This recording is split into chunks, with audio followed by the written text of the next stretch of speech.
3D, how do we say it? Players only, baby. Portland OKC this week. We're going to see some talented guards in that one. Cover starts at 7:30 with the Auto Trader pregame show. Brooklyn and Orlando, two teams fighting in the East. By fighting, I mean Brooklyn ahead of that. Aaron Gordon taking flight. Oh, man. The problem is Aaron Gordon left the game due to lower back tightness. But Mo Bamba, his game's the same that's tight. He's getting better. Each game getting better and better. D-Load, I see it. I mean, you say getting better and better. D'Angelo Russell.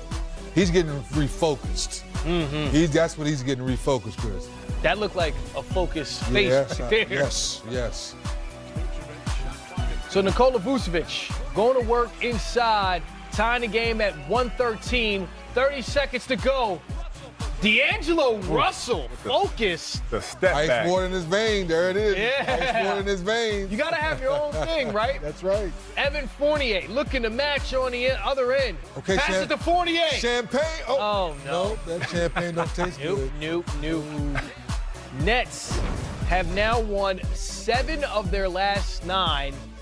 They're in 6th place in the Eastern Conference. Kenny Atkinson. Getting it done. Doing his thing. Getting it done. Miami, Detroit.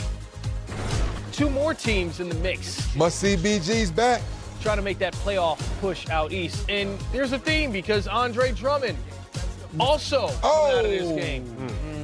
See, that's why I don't go down low too often, Chris. That don't happen to me too often. I'm not normally down there. You see what I mean? You're here with us now. Yeah. That's what matters. Oh, my goodness. You're too pretty for that. Oh, man. Blake Griffin going to have to carry the load, Booze. He's been doing that all season, and it's working out. Man, playing great. Can handle the ball. You see him there with a step-back 3, shooting a good clip from the three-point line this year. 32 points, 11 rebounds, 1 assist shy of a triple-double. Dwayne Wade, though, answering on the other end, gives Miami the lead in the 4th quarter.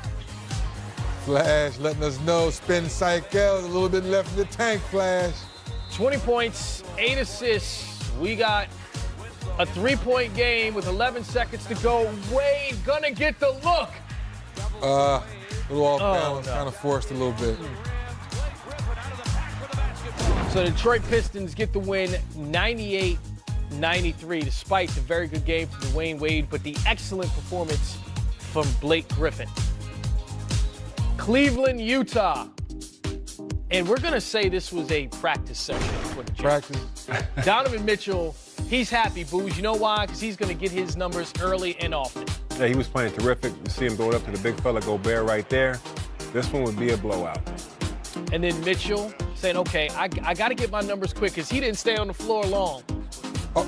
Well, you saw Channing Frye was getting ready to rotate. Well, look at Channing. He goes, oh, never mind. Make this a business decision. That's the dunk champ. And by stay on the floor, I mean elevate and then get all the points that he needed. Donovan Mitchell, 24 in just 26 minutes. And then Rudy Gobert, another high percentage, easy bucket. And that deficit just elevating for Cleveland. Well, you know, Booze kind of teased you a little bit earlier and said this was a blowout. 87-53 at this point. Grayson Allen like, hey, where'd he go to school? Dookie! Oh, Lord. Kevin loves him. Man. So Utah gets the win 115-99, and this wasn't even that close. No, I thought Rodney Hood and Alec Burks would bring a little bit more, knowing they used to play for Utah, drafted by them, but not tonight. So getting back to the Brooklyn Nets and seeing what they're doing under the tutelage of one Kenny Atkinson, it seems as if they've turned the corner. I mean, 24 wins so far this year. They're approaching how much they had the entire season last year and more than the 2 previous seasons before that. They're rolling. They've been turning the corner, Chris, and stay with me. Now they've kind of turned the bend, if you will, where now they're not giving games back. Remember early in the season, Booth, where they were giving away 10, 15, 19-point leads. Now Kenny Atkins has stayed the course and stayed with his guys and kept believing in them. Jared Allen, all the block shots we've seen from the defensive end. Dinwiddie now, getting the new contract, he's playing great. Right. And, of course, our boy Angelo Russell got ice water in his veins. Just happy to see him playing good basketball. Yeah, no, exactly. The thing about it with them, they're doing a good job of winning the close games.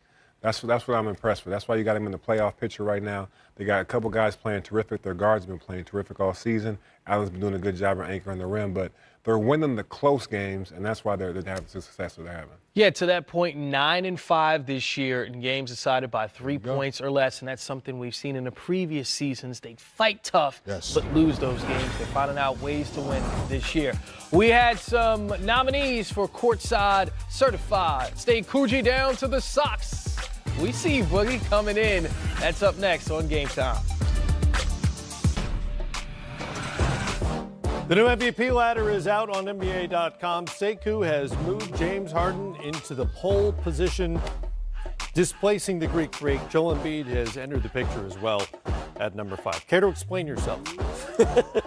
Yes, I would like to give you an 18-game explanation for why James Harden is now I think I know where you're going with number 1 on this list. Look, I think it would be disingenuous for anybody to look at the work of the reigning, Kia MVP and not assume that he'd be anywhere but the number 1 spot. Harden's been fantastic. Under the circumstance, Griff, for him to play the way he has with as many different guys out of that rotation and lineup, let's give him his due. Mm-hmm. The coolest part about it is, and I wrote about it this week on NBA.com, is that twice James Harden has come up short in the MVP race because his narrative wasn't as good. He had numbers, but he came up second to Steph in 2015 and then second to Russell Westbrook, when both those guys had much more compelling narratives as to why they should win that award. Well, what better story could you have if you're James Harden than it's me by myself? All these guys are hurt. Capella's out. CP's gone. We were left for dead early in the year. We were 14th place. And now I'm on this unbelievable streak, and I'm leading us to all these different places. It'll be interesting to see if he can sustain it. But what a great turnaround for James Harden and the Rockets that's gotten him back into the mix in the MVP race. 42 points, 9 assists a game over those last 18 games. Is that a lot? That seems like a lot. That's a lot. That is a lot. I was one of the folks who voted for him in 2015. I was in the minority that season. I voted for him twice now. And the way that's going right now, I can't argue, because given the situation in Houston and the way they've were kind of left for dead by a lot of folks early on in the season, and the fact that they've gotten better in the absence of Chris Paul, that sort of screams MVP right now. Well, it's fascinating. Their roster is the antithesis of the situation the Warriors find themselves in, right? Right. We started the show with too many mouths to feed in Golden State, and it's going to take some time. In Houston's situation, when Chris Paul comes back, that's going to make an impact on James's ability to be James. Right now, he gets to hold the ball for 18 seconds on the shot clock if need be and shoot every shot with impunity, and everyone on the floor with him knows that's okay.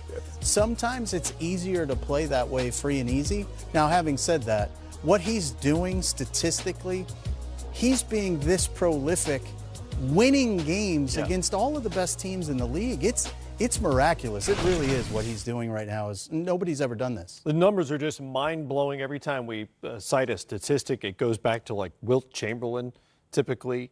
I mean, Wilt Chamberlain's numbers skew everybody else's in NBA history. Every record that we try to split and come up with, we always come back, oh, yeah, Wilt did that 1,000 more times than this guy. But you go back that far, that's amazing. But what Wilt didn't do was dribble and shoot step-back threes. No, right? So or he has become the most amazing, difficult shot maker, and he makes it look really easy. Right. So the sustainable thing you talked about, he is taking shots that for him don't require a great deal of effort quite often. So it is fascinating to see that he's been able to keep this going. I'm not sure he couldn't keep this going. It's just that when there's more mouths to feed there, it changes the dynamic a little bit. Well, in the context of the MVP race, to me, is, I think, something that people always forget about is it's not just you and how you're playing.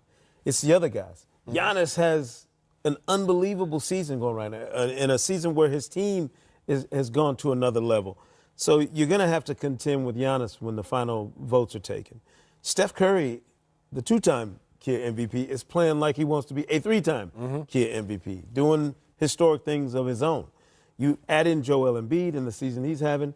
Oh, Kawhi Leonard in Toronto. That's right. They're number one. You know what I mean?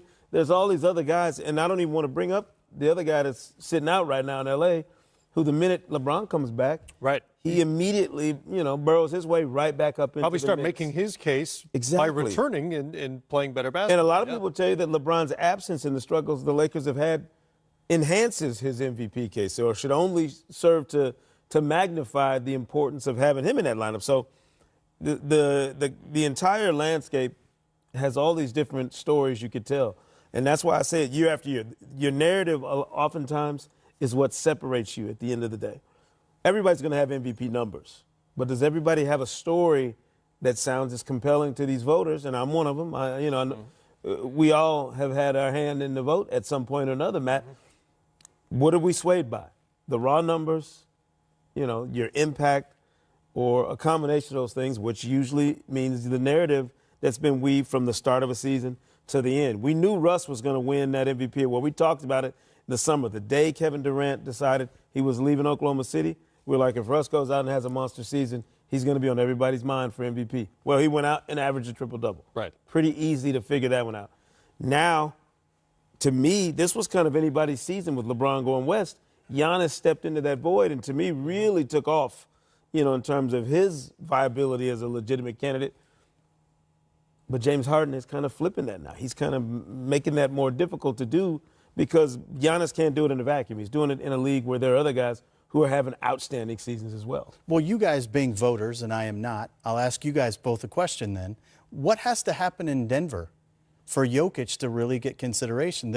They're tied for the best record in the Western Conference. He's on the list. He didn't make the top 5. Right. He's on the list. In terms of the narrative, exactly how much more does he need to do before he's really in this conversation? It's not what he needs to do to me. Right. But and this is a weird thing about the MVP voting, Matt. I don't know if you noticed this. You almost get penalized when you play on a team where there are other guys that play really well. Like, there are people that would argue that Jamal Murray is Denver's catalyst and best player, even though we know Jokic is the guy that they run things through and is really the center of their team, literally and figuratively, in terms of how they operate. Right. So he's suffering from some of that, and I also think he's suffering from the fact that there are a lot of people who are still figuring out just how good he really is. And how good they are. I try to make myself less susceptible to the narrative by giving myself a pretty simple definition for the MVP, and that's the player most responsible for his team's very successful season. So in that context, Nikola Jokic is definitely in the conversation. It doesn't even matter necessarily if he's their absolute best player, right, but if he's the catalyst, if he's the linchpin to what they're doing and making it work, then to me he's absolutely in that conversation, and he should be at this point with their record. Well, using that definition, if Houston's injury issues are going to continue, this should just be called the James Harden Award. Absolutely. Because what he's doing solo right now is unbelievable. Unreal. Right, and if there were a vote today, that's where that's probably going, because in the context of all the injuries, this is a very successful season they're having right now, and without James Harden, no question, it wouldn't be a. But this is exactly why he's in the number 1 spot this week, and it's a fluid list, obviously. But it's also the reason why, if you saw my email over the weekend about the MVP ladder, you'd be mortified, because some people, they're so. How do I get on this email, Chip? They're so down the rabbit hole for their particular guy. Anytime you start an email that says, well, listen, I know I'm just a fan of this guy, but. Well, the but is everything after the but is hard to digest. Yeah. But you got to call me out on TV. Like sorry about that. The guy who's getting the most love from his ardent fan base right now is Russell Westbrook. People want to know, well, how can you not have Russell Westbrook in the top 5? He's averaging a triple-double again. Right. And I'm like, this is when you have to divorce yourself from the raw numbers and really study how a guy's playing. Sure. Russ is struggling. Like he is averaging a triple-double, but he's the worst high-volume shooter in the league right now. Right. You look at his shooting numbers, which anybody that would weight this process, an MVP candidate, you can't ignore that. You can't ignore that. And the fact that he's got another guy on his team in Paul George, who's every bit the MVP of the Oklahoma City Thunder this year. Yeah. I would argue. I might even argue their defense is the MVP of the Oklahoma City Thunder. Yes, and Paul George is on the list. Than anything they do. Paul George is in the top 10. Russ is not. Right. Which is, upsets quite a few of Russ's fans around the globe. This segues very well to something else Sekou does, because he is now a one-man media conglomerate. And on his Hang Time podcast this week, he discussed Russell Westbrook and the Oklahoma City Thunder with Eric Horn from the Oklahoman. The schedule coming up is very interesting. I know you can't get into season-defining stretches and all that kind of drama in an 82-game schedule, but this would seem like a very curious stretch of the season if only they're going to find out just where they stack up against some other teams that fall in that mix, you know, in terms of groups that are trying to sort out, you know, their position in the Western Conference in particular. And Russ hasn't been great. He hasn't shot it great right now. Is this an opportunity for Russ to kind of reassert himself? I know he's averaging a triple-double, and he's almost made that commonplace now, but I feel like he needs kind of a nuclear stretch of, you know, Russ shooting it well and playing at a really high level just to kind of solidify what I think we're seeing from this team. Yeah, this is going to be a big week. And I'm honestly, I was telling somebody this on the radio a couple days ago. I'm just as interested in that game against the Knicks as I am the other ones, because you cannot afford to go to New York and lose. That's a team that's not even trying to win. They're developed. No, and look, and Fizz has come out and just said they're trying to develop guys. They're working towards the future. That's not a knock on the Knicks. They just know who they are right now, and they're not trying to win games. So the Thunder's got to go up there and beat those guys, and they have a propensity to go out to the LAs, the Atlantas, the New Yorks, and kind of let their guard down. That game, that crazy game they won against Brooklyn, they played poorly for 3 quarters, and then Paul George just got crazy in the 4th quarter. They went up to LA and stayed out there for 3 days earlier this season, and the Clippers beat them by 16. So they've got to show that they can be consistent against the worst teams, the bottom dwellers, to me, because with the strength of their schedule in this back half of the season, they cannot afford to have slip-ups against Atlanta, against Washington at home without John Wall. They lost some really eye-opening games in the past couple of weeks that, you know, it kind of goes against their strong start against bad teams. They started 13-0 against sub-500 teams, and that was a problem for them last year. They played so poorly against bad teams. You thought they had it corrected in this first half of the season, and now they don't. And yeah, like you said about Russ, I think Jeff Van Gundy said this on a broadcast a few weeks ago, and it's stuck with me ever since. It was before the midway point of the season or so. He said it's getting late early in terms of training. And that makes so much sense to me when it comes to Russell. It's like we keep saying, okay, he's going to come around. He's a guy who gets better as the season goes on. Statistically, throughout his career, he's shown that. But it's getting late early for him in terms of, you know, his free throw percentages, his shooting percentages throughout the season. You know, taking the right three-pointers, which I think he's done. He's taken the right three-pointers more so this season. But frankly, instead of taking some of them, just moving the ball. And he's done it. So he's done it better than he has in other seasons, but he still needs to continue to stay on that track. He's had a cluster of games in the past few weeks where he shot, you know, closer to where he's been in that, you know, 48-50% range. And I think he's put together a better cluster of those than he did in early December. But yeah, you got to get more consistency with Russell Westbrook, because he's going to be a guy with Paul George that's going to be taking a majority of your shots. He's going to be taking 20 shots a game. And if he's going to take that many shots, he's got to make 9, 10 of them, or he's got to get to the line at a high clip and make his free throws. And we just haven't seen a consistent stretch from that for Russell Westbrook yet. Final meeting of the 4-game series for the Spurs and the Timberwolves tonight. This is Gorgie Jang showing off the touch outside. Andrew Wiggins, draw and kick. Yeah.